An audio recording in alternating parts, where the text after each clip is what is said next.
My name is Melody, and at 67 years old, I never expected to be publicly humiliated by the woman who married my son. After 35 years building Thompson Enterprises into an industry leader, I watched Cassandra strut into the boardroom, announce her new position as CEO, and fire me in front of the entire company. Those words still echo. We don't want outdated people holding back innovation. Little did she know, I had one final card to play. Tell me where you're watching from today, and click subscribe if you've ever faced betrayal from someone you trusted. This family business showdown might just give you the courage to stand up for yourself too. Thompson Enterprises was more than just a workplace for me. It was my second home, my life's purpose, my legacy. When I first walked through those doors in 1982, we were just 5 people working out of what was essentially a glorified garage. Gerald Thompson had this vision for specialized manufacturing components that nobody else was making at the time. I started as his administrative assistant, but in those early days, everyone wore multiple hats. Being a woman in business during the 80s wasn't easy. I still remember the condescending pats on the shoulder, the coffee orders directed my way regardless of whose meeting it was, the assumptions that I was just passing time until I found a husband. What those men didn't realize was that I had a sharper mind for business than most of them. While they talked, I listened. While they assumed, I learned. While they networked at golf courses I couldn't join, I pored over industry reports and identified opportunities they missed. Gerald was different. He saw my potential early on and started giving me more responsibility. By 1987, I was handling client acquisitions. By 1990, I was directing our expansion into 2 new states. The company grew steadily, and I grew with it. 20 years in, we had 200 employees, and I had become Chief Operations Officer, essentially Gerald's right hand. I still remember celebrating our 25th anniversary. 500 employees, offices in 12 states, and international contracts beginning to flourish. The little manufacturing company had transformed into an industry leader, and I took immense pride in knowing my fingerprints were all over that success. My personal life took a different trajectory than my professional one. I married young to my college sweetheart, James. We had our son Alexander in 1984, just 2 years after I started at Thompson. James supported my career ambitions wholeheartedly, unusual for men of his generation. We had what I thought was the perfect balance. Then cancer came like a thief in the night. James was diagnosed with pancreatic cancer when Alexander was just 11. Within 7 months, he was gone. I became a single mother overnight, trying to balance grief, parenting, and a demanding career. There were nights I cried myself to sleep, wondering if I should quit and focus solely on raising Alexander. But something told me that showing my son a strong, resilient mother who could succeed professionally while loving him completely was the greatest gift I could give him. Alexander grew into an incredible young man, brilliant, compassionate, driven but ethical. He excelled academically, earning his MBA from Wharton. When he expressed interest in joining Thompson Enterprises, I was both proud and cautious. I wanted him to succeed on his own merit, not because of my position. "Mom, I want to learn the business from the ground up," he told me. No special treatment. True to his word, Alexander started in the finance department under our then CFO, Winston Bedford, who was notoriously demanding. Alexander thrived under the pressure, introducing innovative financial models that helped us weather the 2008 recession while competitors floundered. When Winston retired 3 years later, Alexander was the natural choice for CFO. As mother and son, we maintained professional boundaries at work while enjoying a close relationship outside the office. Sunday dinners became our sacred tradition, a time to disconnect from spreadsheets and strategic plans and just be family. Alexander would cook elaborate meals, a hobby he'd picked up from his father, and we'd talk about everything and nothing. Those were golden years. Everything changed when Alexander met Cassandra at a charity gala in 2018. I remember the moment clearly. He'd gone to get drinks and returned with this striking woman on his arm. Tall, immaculately dressed, with a practiced smile that reached her lips but not quite her eyes. "Mom, this is Cassandra Williams," he introduced her, his face alight with immediate infatuation. "She runs the marketing division at Apex Industries." "It's a pleasure to meet you, Mrs. Thompson," Cassandra said, her handshake firm, confident. "Alexander speaks so highly of you." There was something in her assessment of me that gave me pause, a calculating quality behind the warm greeting, but I dismissed it as my maternal protectiveness. After losing his father so young, Alexander deserved happiness. Their courtship was a whirlwind. Within 8 months, they were engaged, and by the 1-year mark, married in a lavish ceremony that seemed more about impressing guests than celebrating love.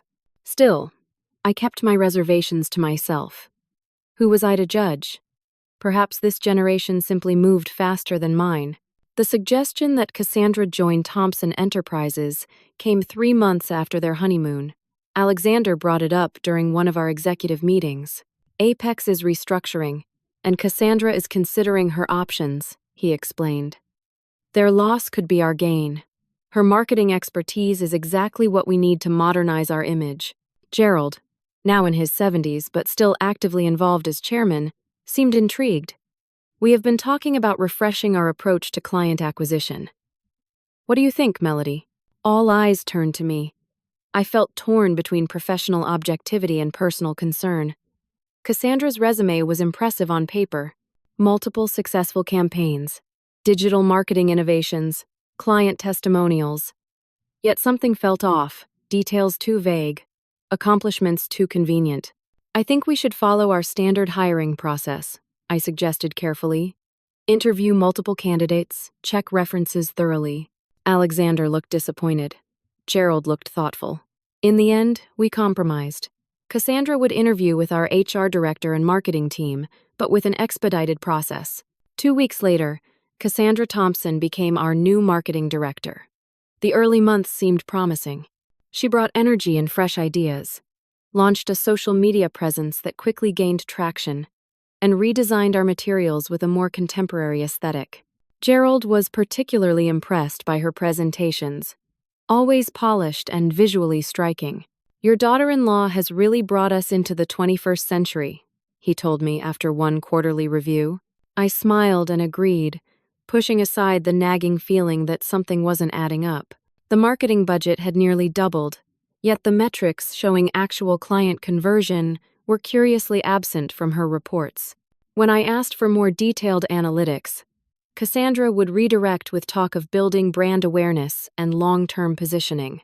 I wanted to believe everything was as perfect as it appeared.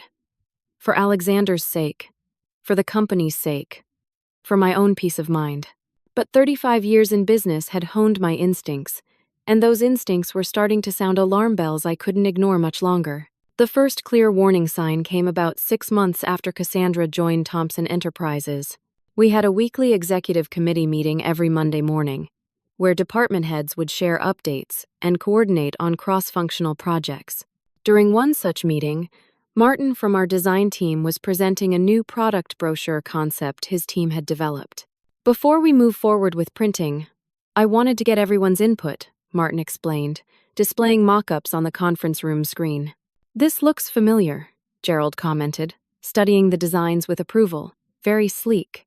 Cassandra smiled and leaned forward. "Yes, I directed my marketing team to work with Martin on refreshing our visual language.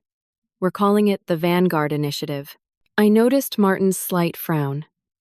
Later, when we happened to ride the elevator together, he confided, "That was actually my team's concept from the ground up.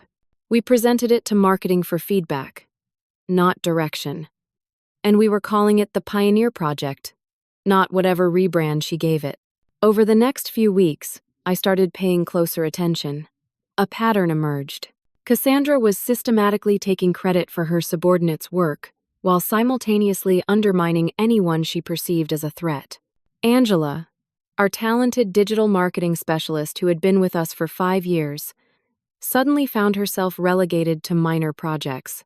When I inquired why, Cassandra cited performance issues that no one else had ever observed. The marketing department's turnover rate tripled within 3 months. Exit interviews revealed a toxic environment where Cassandra played favorites, took credit for successes, and deflected blame for failures. Yet these concerns never seemed to reach Gerald or the board. Somehow, Cassandra always managed to spin a different narrative when they were present.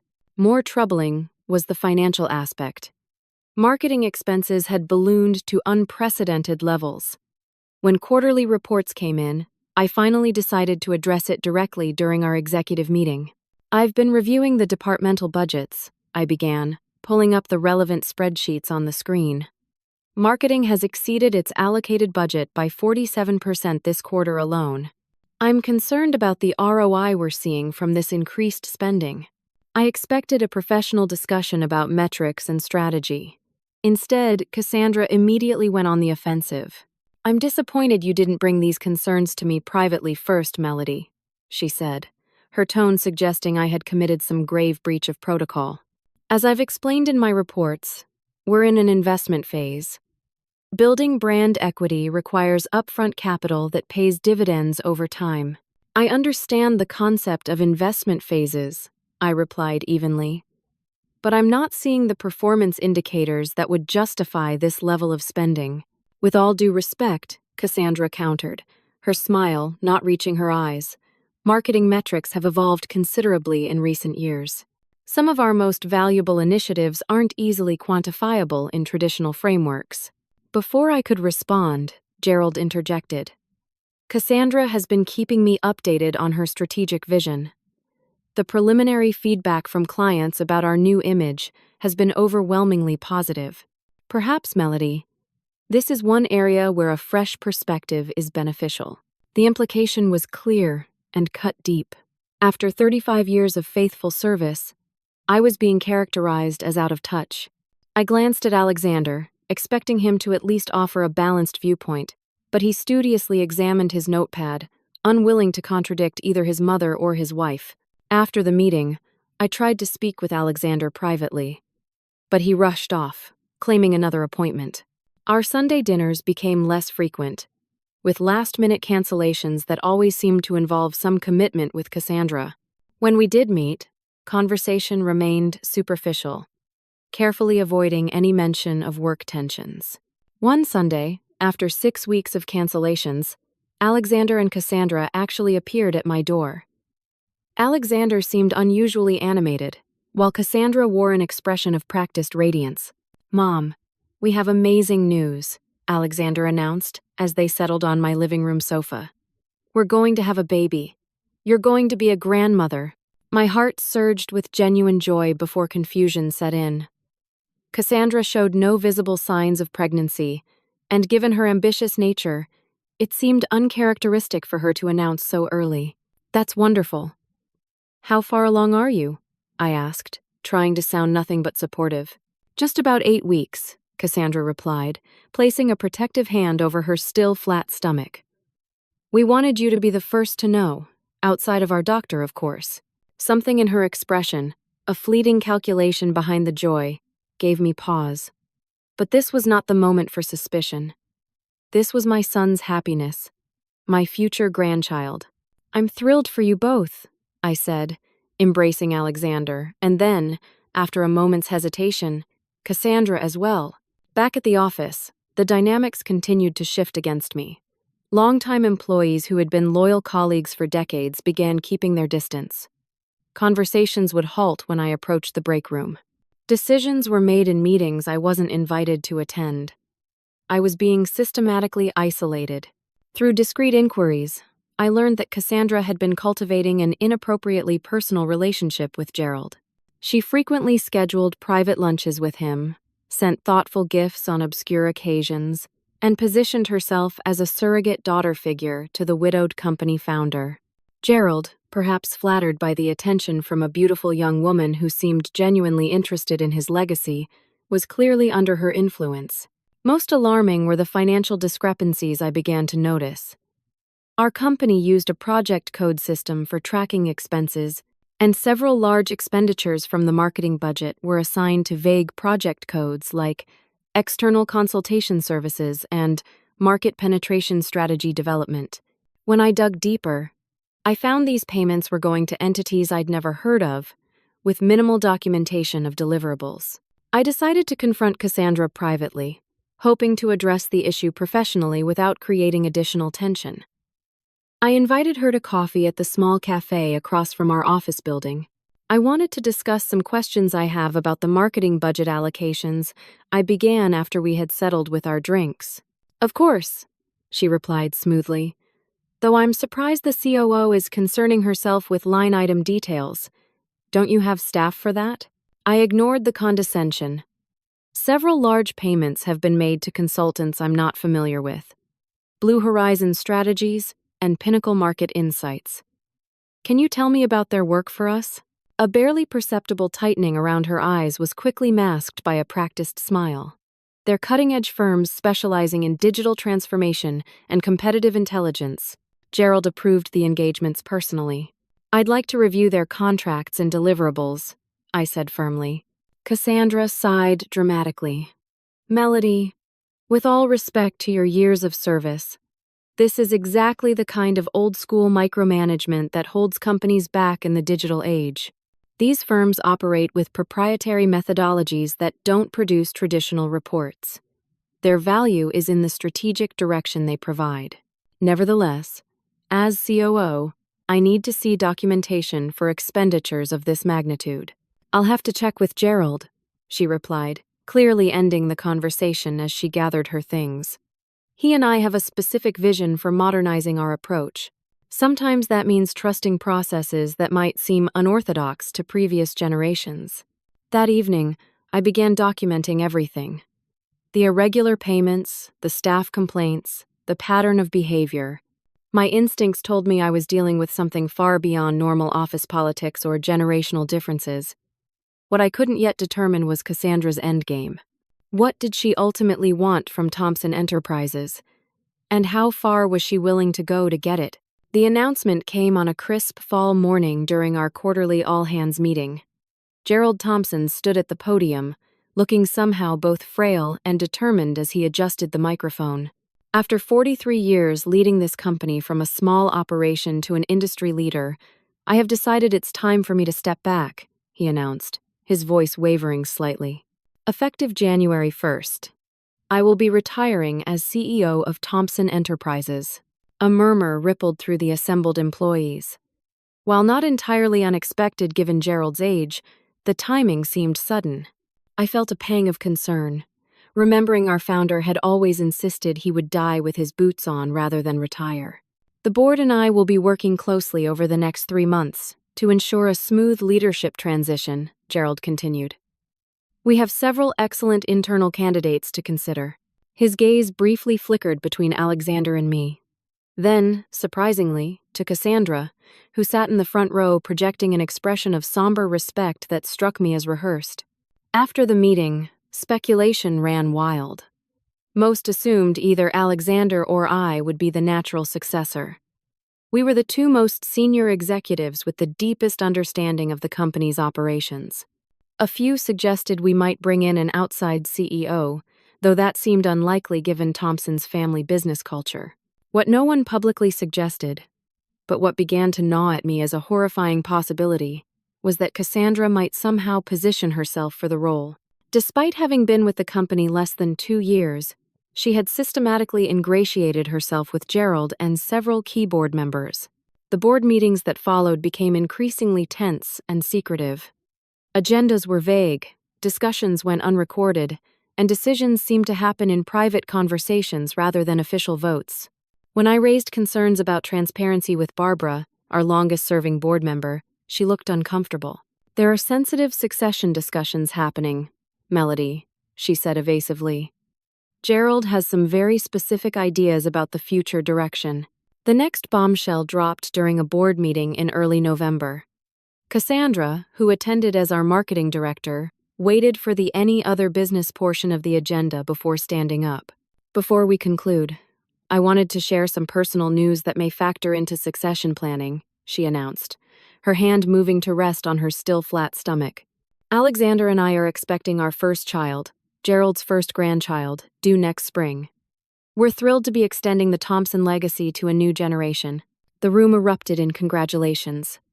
Gerald looked positively ecstatic, moving to embrace Cassandra with tears in his eyes. I forced a smile, but alarm bells were ringing in my mind. Cassandra was now approaching 16 weeks pregnant by her own timeline, yet showed no visible signs. Moreover, the strategic timing of this announcement during a board meeting discussing succession seemed calculated rather than coincidental. After the meeting, I tried to speak with Alexander about my mounting concerns regarding the company's direction and Cassandra's influence. We met at his favorite restaurant, and for the first 30 minutes, managed to maintain the facade of a normal mother-son dinner. Then I gently broached the subject. Alexander, I'm concerned about some of the changes happening at Thompson. Financial irregularities, staff turnover, Gerald's sudden retirement announcement. Things don't add up. His expression immediately hardened. Mom, I know change is difficult, but the company needs to evolve. Cassandra has brought fresh energy and ideas. Fresh ideas are welcome, I replied carefully. Unexplained expenses and deteriorating company culture are not. Several long-term clients have expressed concern about our new direction. Those dinosaur accounts were holding us back anyway, he said dismissively, using a phrase I had never heard from him before but recognized from Cassandra's presentations. Alexander, that's not who we are as a company. We've built our reputation on long-term relationships and integrity. His face flushed with sudden anger. Just say what you really mean, Mom. You're jealous of Cassandra's success. You can't stand that she's accomplished in months what took you years. The accusation stung like a physical slap. This isn't about jealousy. It's about protecting the company we both love. Is it? Or is it about controlling me? You've always hated sharing my attention, ever since I met Cassandra. She told me how you undermine her at every turn, how you question her decisions in front of her team. That's simply not true, Alexander. When have I ever tried to control your life? And those incidents Cassandra described never happened. He stood up abruptly. I don't want to argue about this. Cassandra is my wife. She's carrying my child, and she deserves your respect. If you can't give that, maybe we need some distance until the baby comes. That dinner marked the first major rift in our previously close relationship. Alexander's words revealed how thoroughly Cassandra had manipulated his perception of me, creating conflicts where none existed. I drove home that night with a heavy heart, wondering how to reach my son through the web of lies that now surrounded him. My growing suspicions about Cassandra prompted me to take a step I never imagined I would. I hired a private investigator. Frank Morales was a former police detective who specialized in corporate background checks. I provided him with the resume Cassandra had submitted when joining Thompson Enterprises and asked him to verify every detail. 2 weeks later, Frank delivered his findings in a nondescript manila envelope. What I read confirmed my worst fears. Cassandra Williams had systematically fabricated her credentials. The marketing degree from UCLA? Records showed she attended for only 1 semester before dropping out. The award-winning campaign for Pacific Northwest Airlines? The airline confirmed she was a junior team member, not the director she claimed to be. Most damning was the pattern of similar behavior at previous employers, where she had quickly ascended through manipulation before departing just ahead of discovery. Even as I processed this disturbing information, Cassandra's power play continued. 3 longtime board members suddenly resigned, citing personal reasons and new opportunities. They were swiftly replaced by individuals with connections to Cassandra, including a former colleague and her personal attorney. Meanwhile, rumors about my resistance to innovation and declining capacity began circulating among staff and clients. Alexander grew increasingly distant, canceling our few remaining family traditions and communicating primarily through terse emails about work matters. When I called his home one evening, desperate to reconnect, Cassandra answered. Alexander is resting, she said coolly. The doctor advised minimizing stress during my pregnancy, and unfortunately, your constant criticism has become a source of anxiety for both of us.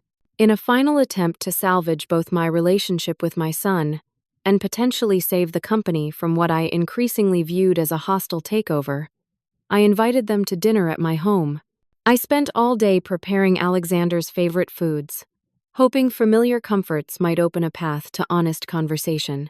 They arrived an hour late, with Cassandra immediately commenting on how quaint my home looked and how she was redecorating their place with a more modern aesthetic. Throughout dinner, she skillfully controlled the conversation, interrupting whenever Alexander and I began connecting over shared memories, redirecting to topics that highlighted her own accomplishments or plans for the baby. I noticed something troubling in my son's demeanor. The confident, thoughtful man I had raised seemed diminished somehow. He carefully monitored Cassandra's reactions before speaking, almost as if seeking permission. When I mentioned a beloved family vacation from his childhood, he began to engage enthusiastically, only to stop mid-sentence when Cassandra's hand squeezed his arm slightly.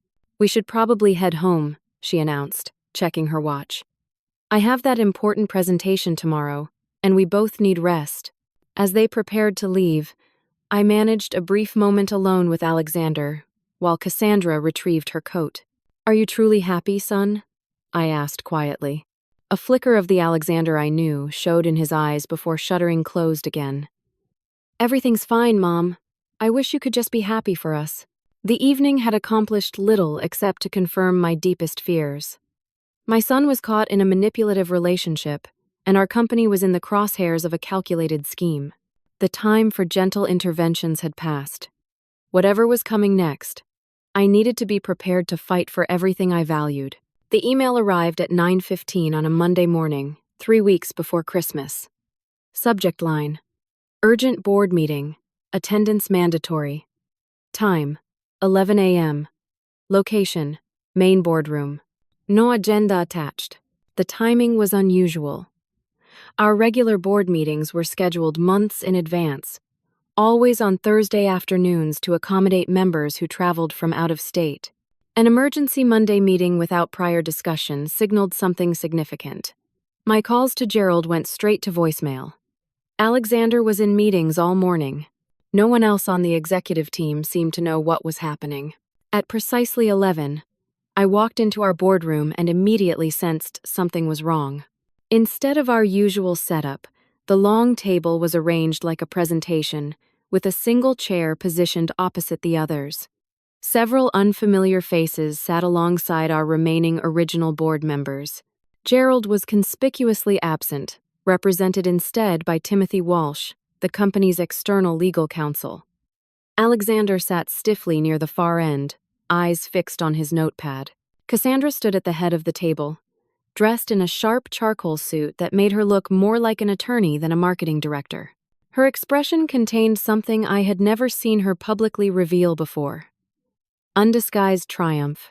"Thank you for joining us, Melody," she said, her tone falsely cordial. "Please take a seat." She gestured to the lone chair facing the group. As I sat, Timothy cleared his throat. "This special meeting has been called to announce significant changes to Thompson Enterprises' leadership structure. I have here signed documentation indicating that Gerald Thompson has sold his controlling interest in the company to Westlake Capital Partners, effective immediately." My mind reeled. Gerald had always insisted he would never sell to outside investors. Thompson Enterprises was his life's work, his legacy to his family and employees. "Where is Gerald?" I demanded. "I find it hard to believe he would make this decision without discussing it with the executive team." "Mr. Thompson is attending to personal matters," Timothy replied stiffly. "He has signed all necessary documentation with full legal capacity." Cassandra stepped forward again. "What Timothy isn't telling you is that Westlake Capital Partners was assembled under my direction specifically for this acquisition. I represent the controlling interest now." The room seemed to tilt. "You orchestrated a takeover? How could you possibly have the capital for such a move?" Her smile was cold. "You'd be surprised what connections one can make with the right approach. Several investors were quite eager to be part of transforming an old-fashioned company into a modern enterprise." She turned to address the entire room. "The board has unanimously voted on a new leadership structure. Effective immediately, I will assume the role of Chief Executive Officer. We believe fresh leadership is essential to position Thompson Enterprises for future growth. My gaze snapped to Alexander, who still hadn't looked up from his notepad. His knuckles were white where they gripped his pen. What hold did she have over my son that he would sit silently while his wife stole his family's company? This is irregular at best, potentially fraudulent at worst, I stated firmly. Gerald would never sell without consulting me or Alexander. I want to speak with him directly. Your opinion on the matter is noted but irrelevant, Cassandra replied. And that brings us to the next order of business. She pressed a button on the conference phone. Jennifer, please proceed with the all-hands announcement. Everyone should gather in the main atrium in 15 minutes. Before I could fully process what was happening, security guards appeared at the boardroom entrance. The message was clear. There would be no private discussion, no negotiation, no opportunity to rally support. Whatever was about to happen would occur with maximum public impact. 15 minutes later, I stood rigidly at the edge of our company atrium as nearly 500 employees gathered, confusion evident on their faces. Many looked to me for explanation, but I had none to give. Alexander stood several feet away, still avoiding eye contact. The board members and new executives lined up behind Cassandra like a conquering army as she stepped up to the microphone.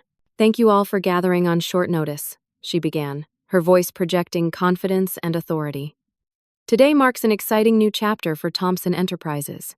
The board has appointed me as your new chief executive officer, with a mandate to lead this company into a more dynamic and profitable future. Murmurs rippled through the crowd as employees exchanged shocked glances. Many looked toward me, their expressions ranging from confusion to concern. Change can be uncomfortable, Cassandra continued, but necessary for growth. Our first priority will be a comprehensive leadership refresh to ensure we have the right team guiding our transformation.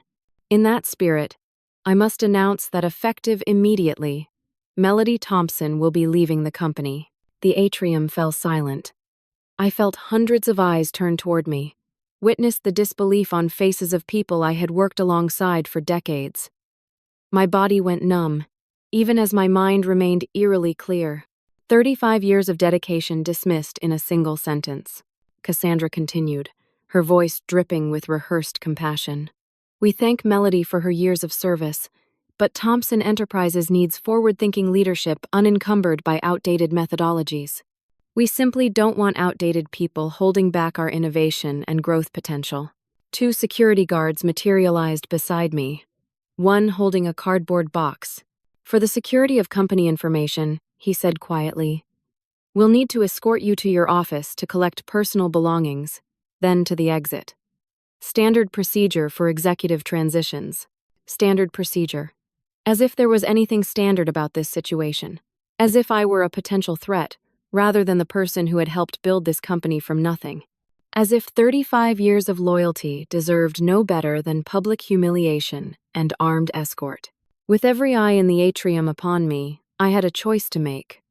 I could protest, create a scene, demand justice in front of witnesses, or I could exit with the dignity that Cassandra so clearly lacked. I chose the latter. I would appreciate a moment to say goodbye to my team, I said to the security guard, my voice steady, despite the earthquake happening inside me. He glanced toward Cassandra, who gave a curt nod. 3 minutes, she said into the microphone. We have an ambitious agenda to cover today. I stepped forward, painfully aware of the theater being created at my expense. I have had the privilege of working with many of you for years, some for decades. What we built together has always been about integrity, quality, and treating people with respect. I am proud of that legacy, whatever comes next. I paused, seeing tears in the eyes of longtime colleagues. Change is indeed part of business. But how that change is implemented reveals the true character of leadership. I wish you all well. With that, I turned and walked toward my office, security guards flanking me like prison escorts. As I packed my personal photos, awards, and mementos into the cardboard box, Cassandra appeared in my doorway, clearly savoring her moment of triumph. You should know, she said casually. I'll be redecorating this office immediately. Mahogany is so last century. I continued packing methodically, refusing to give her the satisfaction of seeing me rattled. Offices can be redecorated. Character is more permanent, philosophical to the end. She laughed. That kind of thinking is exactly why this company needed new leadership. Business isn't about platitudes, it's about power and profit. Something you never fully grasped. I closed my box and faced her directly. I've seen many like you come and go, Cassandra. The common denominator is that they never last. Success built on deception has a short shelf life. For just a moment, something like uncertainty flickered across her face before her practiced confidence reasserted itself. Enjoy retirement, Melody. Perhaps take up gardening? Something appropriately passive for your generation. As security walked me through the lobby toward the exit, employees lined the path, many with expressions of shock or sadness. Some whispered quick words of support as I passed. This isn't right. We'll miss you. This won't stand. At the main entrance, I turned for one final look at the company that had been my life's work. Cassandra stood on the mezzanine above, watching like a victorious general. I met her gaze calmly, then simply said to no one, and everyone, good luck. You'll need it. As I walked to my car, I heard footsteps hurrying behind me. Alexander, looking uncharacteristically disheveled, caught up as I reached the parking lot. Mom, wait, he called. I need to explain. I turned to face my son, this man I had raised alone, this person I thought I knew completely.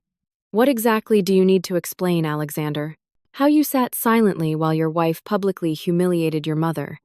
How you participated in stealing a company your grandfather built from nothing. Or perhaps how you've allowed yourself to become someone I no longer recognize. He flinched as if I'd struck him. It wasn't my idea, Mom. Cassandra arranged everything with the investors. She convinced them the company needed new direction. And you just went along with it? You didn't think to warn me? To stand up for what's right? It's complicated, he said, running a hand through his hair. With the baby coming, and Cassandra's connections to major new clients, she said this was the only way to secure our future.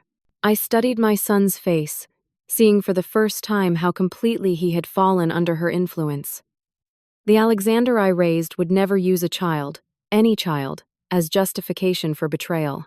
He would understand that a future built on deception and cruelty isn't secure, it's poisoned from the start.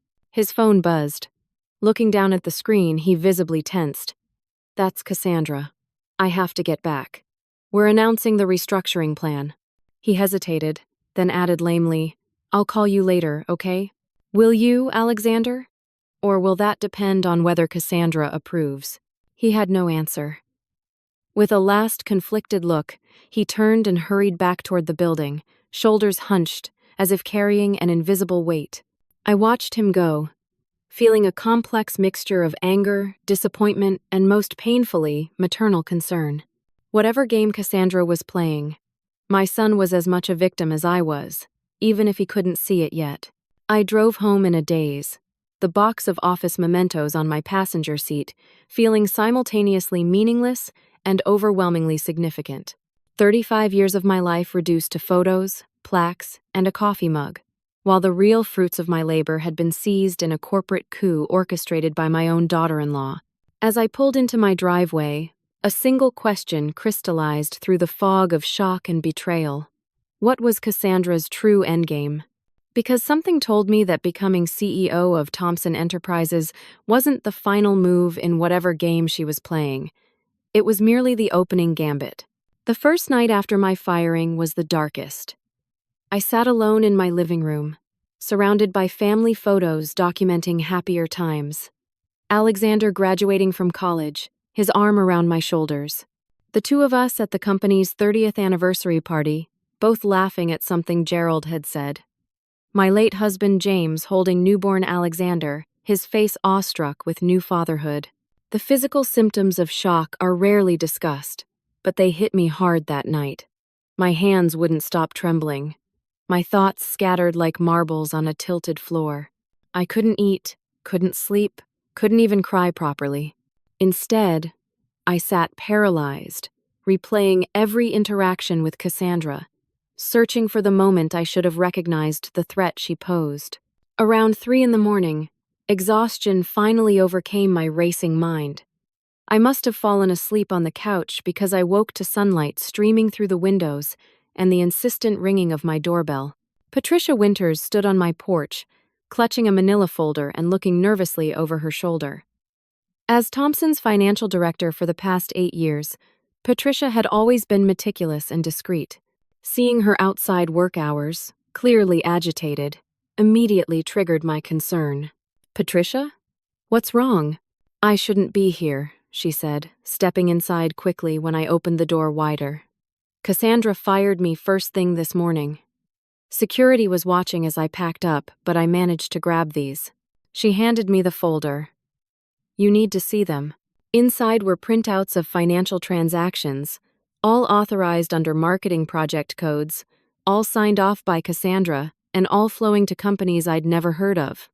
Meridian Solutions, Apex Consulting Group, Westlake Management Services. "Look at the routing numbers," Patricia said, pointing to highlighted sections. "They all ultimately lead back to personal accounts. She's been systematically siphoning company funds for months, hiding it in fake vendor payments. We're talking millions, Melody." I stared at the evidence, pieces clicking into place.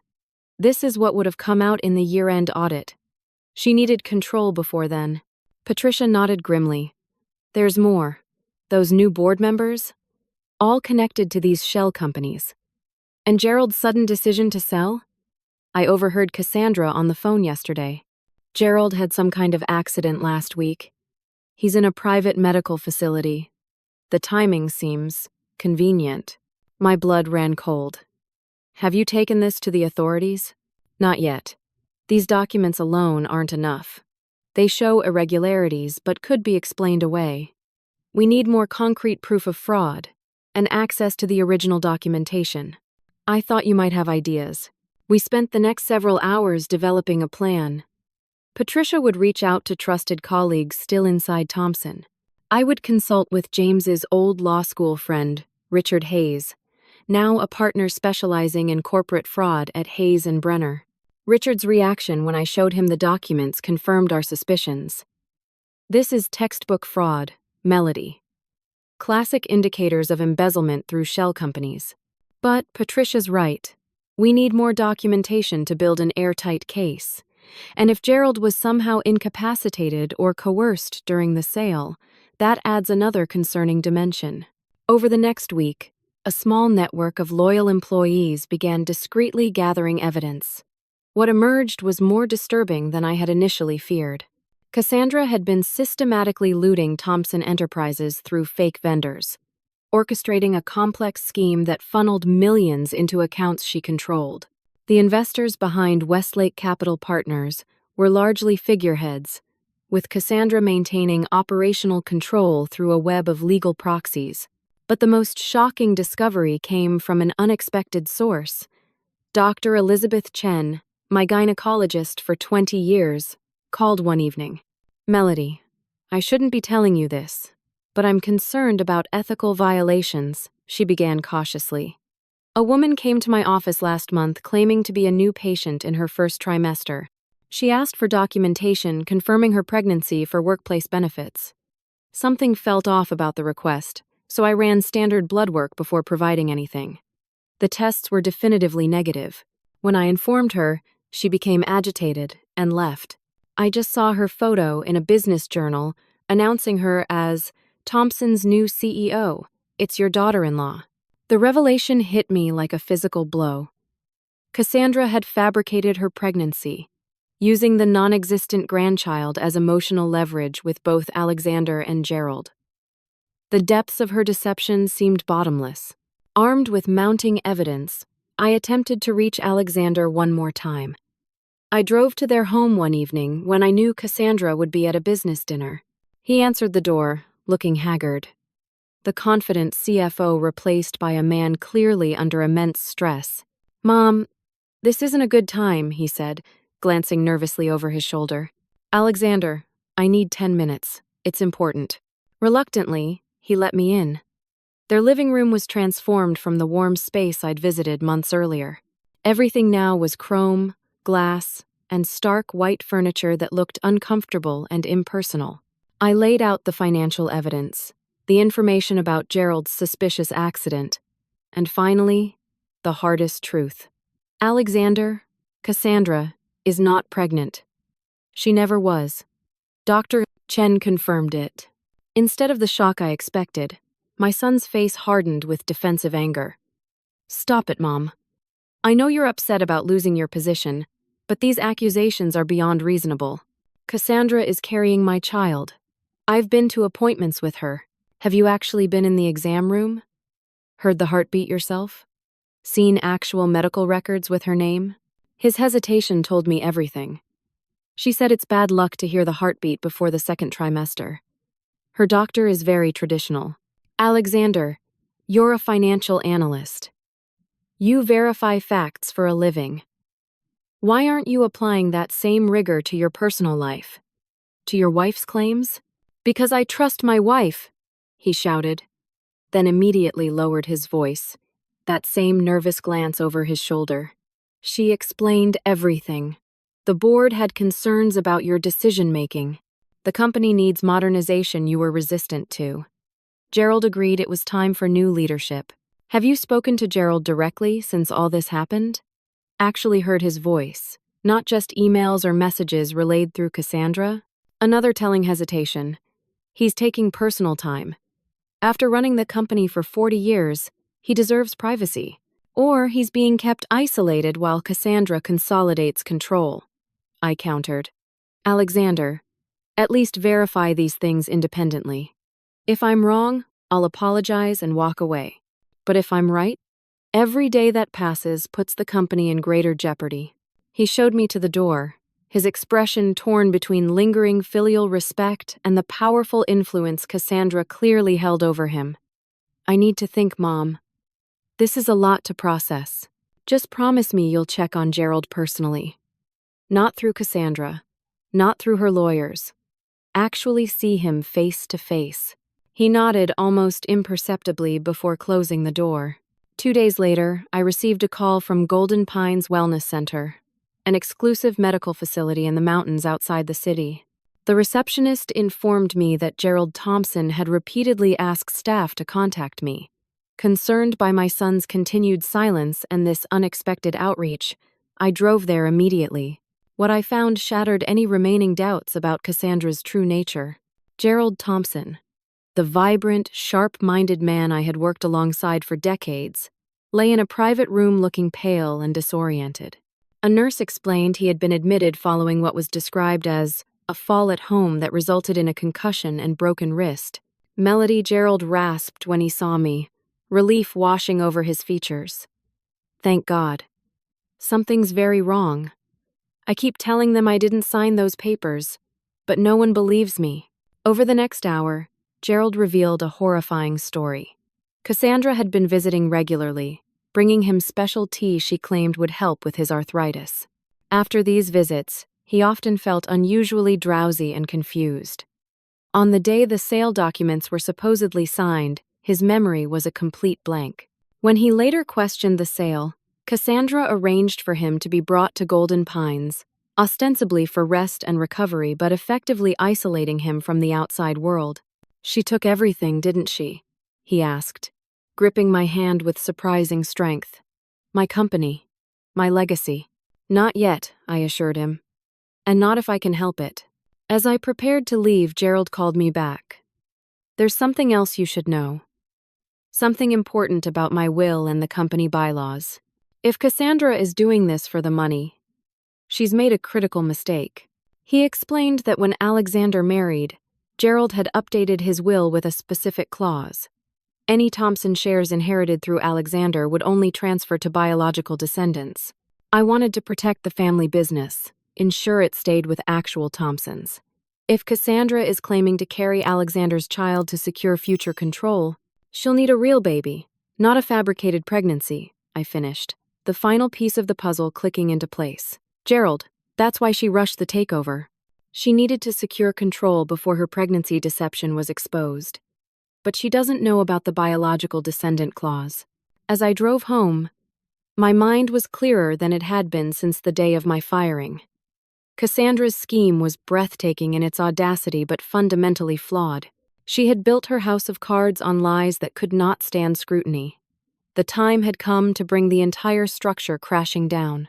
For the next 3 weeks, I worked methodically and silently, gathering evidence, building alliances, and preparing for what would be the most important confrontation of my life. Richard Hayes helped me secure sworn statements from employees documenting Cassandra's fraudulent activities. Patricia compiled comprehensive financial records showing the money trail. Dr. Chen provided a formal letter regarding the fake pregnancy consultation. Most importantly, Gerald gave a recorded statement about being drugged before the purported company sale. With this evidence, we approached the Securities and Exchange Commission and the FBI's White-Collar Crime Division. Both opened investigations immediately, but bureaucratic processes move slowly. I needed something more immediate to protect Thompson Enterprises from further damage. The opportunity presented itself when I learned Cassandra had scheduled a major presentation for potential clients and investors, showcasing her vision for Thompson's future. According to my sources inside the company, she had invested heavily in this event, seeing it as her coronation as a legitimate business leader rather than the corporate usurper she truly was. On the morning of the presentation, I dressed with particular care. A tailored navy suit that projected authority without flashiness, minimal jewelry, hair neatly styled, the clothes of a professional, not a victim. Richard accompanied me, carrying a briefcase containing court orders and documentation. We timed our arrival for maximum impact. 15 minutes into Cassandra's presentation, when she would be fully engaged and vulnerable to interruption. The security guard at the reception desk recognized me immediately, his eyes widening. "Mrs. Thompson, you can't. I have specific instructions." Richard smoothly intervened, placing court documents on the counter. "These are federal court orders granting Mrs. Thompson access to the premises as part of an ongoing financial crimes investigation. Obstructing her would constitute interference with a federal investigation." Reluctantly, the guard made a call to his supervisor, who appeared moments later looking deeply uncomfortable. "Mrs. Thompson, I need to escort you if you're entering the building." "That's fine," I replied calmly. "Please take us to the main conference room." As we approached, I could hear Cassandra's voice through the doors, confident and commanding as she addressed the assembled group. Thompson Enterprises is positioning itself as the industry leader in digital integration, with projected growth of 32% over the next 18 months under our new leadership model. I nodded to the security supervisor, who opened the door with visible reluctance. 50 pairs of eyes turned toward the interruption. At the front of the room, Cassandra froze mid-sentence, her professional smile faltering for just an instant before she recovered. "Melody," she said smoothly, "this is a surprising and inappropriate interruption. We're in the middle of an important client presentation." I walked steadily to the center of the room. "I apologize for the interruption, ladies and gentlemen. For those who don't know me, I'm Melody Thompson, former Chief Operations Officer and 35-year veteran of this company. I'm here because Thompson Enterprises is currently the subject of a federal investigation for securities fraud, embezzlement, and several other serious charges." The room erupted in murmurs. Cassandra's face flushed with anger. "Security! Remove her immediately. This is a desperate attempt by a disgruntled former employee to disrupt legitimate business operations." Before security could respond, the conference room doors opened again. 2 men and a woman in dark suits entered, displaying federal badges. "FBI. No one leaves this room until we've secured certain documents and electronic devices." The lead agent nodded respectfully in my direction before addressing the room. "I'm Special Agent Wilson. We have warrants to seize financial records and communication devices as part of an ongoing investigation into fraudulent activities at Thompson Enterprises. Please remain seated while we conduct our business." Cassandra's composure cracked visibly. "This is outrageous. I am the CEO of this company. You have no right to disrupt this meeting." "Actually, Miss Williams," Agent Wilson replied, emphasizing her maiden name, Our warrants specifically name you as the primary subject of investigation. Your cooperation would be advisable." As the agents began their work, I noticed Alexander standing frozen at the side of the room, his expression a mixture of confusion and dawning horror. Our eyes met briefly before his gaze shifted to Cassandra, seeing perhaps for the first time the calculating desperation behind her polished facade. Cassandra made one last attempt to regain control. "This is all a misunderstanding that will be cleared up quickly. Melody Thompson has been unstable since losing her position, making wild accusations without evidence. The evidence is quite substantial," I replied evenly, opening the folder I carried. "Financial records showing millions diverted to shell companies you control. Testimony from Gerald Thompson that he was drugged before supposedly signing over his company. Medical documentation proving your pregnancy claim is fraudulent. And most recently, verification that you remain legally married to someone else while presenting yourself as Alexander Thompson's wife." At this last revelation, Alexander stepped forward. "What are you talking about? Cassandra and I have been married for 2 years. Not legally," I said gently. "Her divorce from Jonathan Reeves in Seattle was never finalized. She's still legally his wife, making her marriage to you invalid." Cassandra's carefully constructed persona finally shattered completely. "You vindictive old witch! You think you're so clever digging into my past, turning people against me. I built more value for this company in 2 years than you did in 30. You built nothing," I corrected calmly. "You stole. You manipulated. You lied. And now it's over. Is that what you think?" she sneered, turning to address the stunned onlookers. This pathetic woman couldn't stand that someone younger and smarter could do her job better. She's been obsessed with undermining me from day one, and now she's manipulated federal agents into her personal vendetta. Before I could respond, Alexander stepped forward, his voice steady despite his evident distress. "Is it true about the pregnancy, Cassandra? Have you been lying about carrying our child?" Something dangerous flashed in Cassandra's eyes. "Alexander, don't let your mother manipulate you too. Everything I've done has been for us, for our future." "That's not an answer," he pressed, moving closer. "I want to see the medical records. The actual records, not the printouts you showed me." "We don't have time for this domestic drama," Cassandra snapped. "These clients are here for a business presentation." "The clients are leaving," announced one of the visitors, standing and gathering his materials. "Thompson Enterprises clearly has significant internal issues to resolve before we could consider any partnership." As others began to follow suit, Cassandra's composure completely collapsed. "None of you are leaving. I am the CEO of this company. I control everything now." "Not quite everything," came a familiar voice from the doorway. Gerald Thompson entered, supported by his personal physician but standing straight, his eyes clear and focused. "The board has convened an emergency session based on evidence of fraud. Your appointment as CEO has been unanimously revoked, effective immediately." Cassandra laughed bitterly. "You can't revoke what's legally mine. I own controlling interests through Westlake Capital." "About that," Gerald replied. "The sale documents bear a signature that forensic experts have confirmed is not mine. That makes the transaction fraudulent and void. And even if you had legitimate control," I added, "there's the matter of your motive for the takeover. You were clearly aware of Gerald's will stipulating that company shares would only pass to biological descendants of the Thompson family. Your fake pregnancy was an attempt to position yourself for long-term control." Alexander stepped directly in front of Cassandra, his expression hardened with realization. "There was never a baby, was there? No doctor appointments, no sonograms, just more lies." "Don't be ridiculous," she sputtered. "I lost the pregnancy from stress, from your mother's constant interference. Dr. Chen's records indicate you were never pregnant at all," I said quietly. The blood tests were definitive. Something changed in Cassandra's eyes then, a final mask dropping to reveal the cold calculation beneath. "You think you've won? You've proven nothing except your own desperation to cling to power. I still have the offshore accounts. I still have copies of every dirty secret this company has buried over 40 years.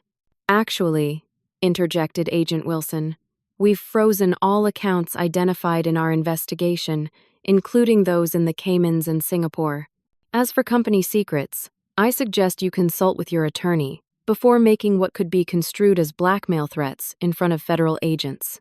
As the FBI continued securing evidence and interviewing witnesses, Cassandra was escorted from the room, still hurling threats and accusations. The clients and investors departed quickly, leaving only Thompson employees standing in shocked silence. Alexander approached me slowly, his face a map of conflicting emotions. Mom, I don't know what to say. I should have listened. I should have questioned. I just wanted to believe. I know, I said simply. We all want to believe the people we love. Gerald joined us, placing a hand on Alexander's shoulder. We have a lot of work ahead to repair the damage, both to the company and to our family. Looking at these two men, both wounded by Cassandra's deception in different ways, I felt an unexpected sense of gratitude amid the chaos. The truth had been painful, the confrontation ugly, but at least now we could begin rebuilding on a foundation of honesty rather than illusion. As we walked together toward the executive offices to begin the long process of recovery, I heard one of the remaining employees whisper to another, "That's the real Thompson strength right there. Not flashy presentations or power plays, but standing up for what's right, even when it's hard." In that moment, I knew that while Cassandra had temporarily seized the title of CEO, she had never truly captured the heart of what made Thompson Enterprises special. That remained intact, ready to guide us forward into whatever came next. The aftermath of Cassandra's scheme unfolded gradually over the following months. The initial FBI investigation expanded as they discovered similar patterns of fraud at 3 previous companies where she had worked. Federal prosecutors built a comprehensive case, eventually securing indictments on 37 counts, including wire fraud, securities fraud, identity theft, and obstruction of justice. Thompson Enterprises faced its own challenging recovery period. An emergency board meeting reinstated me as interim COO, while Gerald resumed limited duties as CEO. The company had suffered significant financial damage, with nearly $12 million diverted through Cassandra's elaborate network of shell companies. More difficult to quantify was the damage to our reputation and company culture. We need complete transparency moving forward, I told the assembled employees during our first company-wide meeting after the events. Everyone deserves to know what happened and how we're going to fix it together. Over the next several weeks, we conducted a thorough audit of every department, project, and account. Several of Cassandra's appointees resigned immediately. Others were terminated when their complicity in her schemes became clear. The marketing department required particular attention, having been ground zero for much of the fraudulent activity. Throughout this intensive rebuilding period, Alexander remained notably absent from the company. He had requested personal leave, which Gerald and I readily granted. The psychological impact of Cassandra's betrayal had been devastating for him, both professionally and personally. 3 weeks after the confrontation, he finally called and asked to meet at a small cafe we had frequented when he was in college. When I arrived, I hardly recognized my son. He had lost weight, and dark circles shadowed his eyes. His normally impeccable appearance was neglected, his hair untrimmed, his clothes rumpled. "I keep replaying everything in my mind," he said after we had ordered coffee. "Looking for the moment I should have known, should have seen through her. How could I have been so completely fooled?" "Cassandra was exceptionally skilled at manipulation," I replied gently.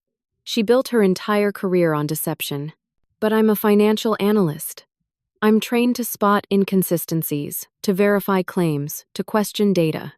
With her, I just accepted everything. Even when you tried to warn me, I chose her version of reality." I reached across the table and took his hand. "When we love someone, we want to believe them. It's human nature, Alexander, not weakness." He shook his head. "I've been seeing a therapist. She says Cassandra shows classic signs of narcissistic personality disorder with sociopathic tendencies. Apparently, people like that are expert at identifying and exploiting vulnerabilities. She thinks Cassandra targeted me specifically because of my position at Thompson and my connection to Gerald. That may be true, but it doesn't make what you felt any less real. The therapist also helped me understand why I was so susceptible, he continued. After Dad died, I developed this need to protect the women in my life. With you, it was unnecessary. You've always been incredibly capable. But Cassandra played helpless in just the right ways, making me feel needed and important while actually controlling everything.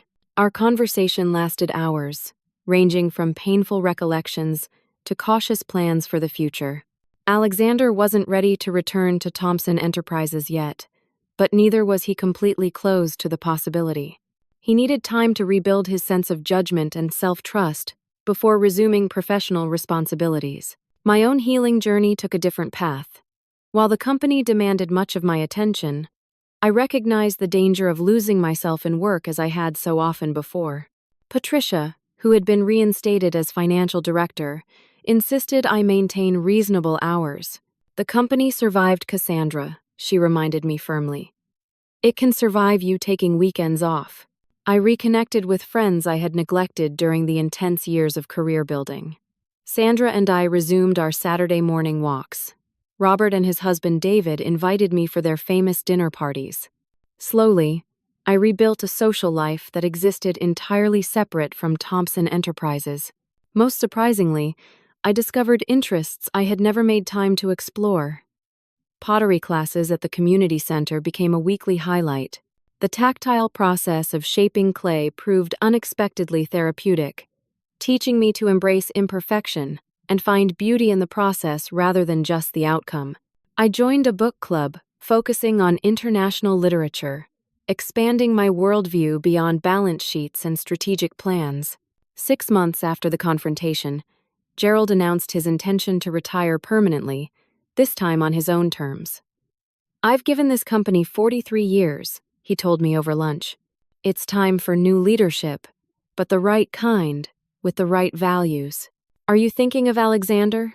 I asked. Gerald smiled thoughtfully. "Eventually, perhaps, if that's still his path. But not immediately. He needs time.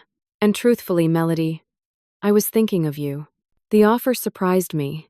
After decades as COO, the CEO position would seem a natural progression, yet I found myself hesitating. I'm 68 years old, Gerald. Most people my age are retiring, not taking on new executive challenges. Age brings wisdom, he countered. The company needs steady, ethical leadership to rebuild trust. Besides, it doesn't have to be long-term. 2 years, maybe 3. Time enough to stabilize operations and mentor the next generation. After careful consideration, I accepted a 2-year appointment as CEO with the specific mandate to strengthen ethics policies and corporate governance. The announcement was met with overwhelming support from employees, many of whom had witnessed the stark contrast between Cassandra's leadership style and the values Thompson had traditionally embodied. 1 year after Cassandra's scheme unraveled, Alexander returned to Thompson Enterprises, though not initially to the CFO position he had previously held. Instead, he requested a role in our newly expanded Ethics and Compliance Department, working directly with the legal team to implement stronger safeguards against fraud. "I want to use what I learned the hard way," he explained. "Maybe my experience can help prevent someone else from falling into similar traps." Our personal relationship healed gradually as well. Sunday dinners resumed, sometimes just the two of us, sometimes including Gerald or friends. Alexander slowly regained his confidence and humor, though a new thoughtfulness tempered his natural optimism. The betrayal had changed him, as it had changed me, but not entirely for the worse. There was a depth to him now, a hard-won wisdom that made him both more cautious and more compassionate. As for Cassandra, her legal troubles mounted as investigators uncovered ever more extensive fraud. She eventually accepted a plea agreement, receiving a 12-year federal prison sentence. I made a conscious decision not to follow the details of her incarceration. Her chapter in our lives was closed, and dwelling on her fate would only keep the wounds fresh. On the 2nd anniversary of my appointment as CEO, I announced my planned retirement, recommending Alexander for the position. The board unanimously approved. At 69, I was ready to embrace a new phase of life, one with more pottery, more travel, more books, and fewer executive meetings. My retirement party filled the company atrium with hundreds of employees past and present. Gerald, now 80, gave a speech that left few dry eyes in the room. Alexander's tribute to my leadership brought the crowd to their feet. But the moment that touched me most deeply came from Lydia, a junior accountant who had joined the company just after the Cassandra incident. Mrs. Thompson taught us that integrity isn't just a word in a mission statement, she said. It's a choice you make every day, especially when it's difficult. That lesson changed how I approach not just my work, but my life. As I prepared to officially hand leadership to Alexander the following week, I found myself reflecting on the journey that had brought us to this point. The betrayal that had nearly destroyed both our family and our company had ultimately strengthened both. Alexander and I had learned painful but valuable lessons about trust, judgment, and resilience. Thompson Enterprises had emerged with more robust ethical safeguards and a renewed commitment to its core values. The night before the official transition, Alexander and I shared a quiet dinner at my home. As we sat on the patio watching the sunset, he asked, "Do you ever wonder what would have happened if Cassandra had succeeded? If you hadn't discovered her scheme in time?" "Sometimes," I admitted. "But I've learned that dwelling on what might have happened steals joy from what actually is. And what is right now feels pretty wonderful." He smiled, raising his glass. "To second chances and new beginnings." I clinked my glass against his. "And to the wisdom to recognize the difference between what we can control and what we can't." Cassandra taught us both that lesson, though not in the way she intended. "The best revenge is living well," Alexander quoted. "Not revenge," I corrected gently. "Freedom. There's a difference. Revenge keeps you chained to the past. Freedom lets you build something new." As the sun dipped below the horizon, painting the sky in brilliant oranges and pinks, I felt profound gratitude for this moment of peace hard-won through difficult times. The company would continue evolving under Alexander's leadership.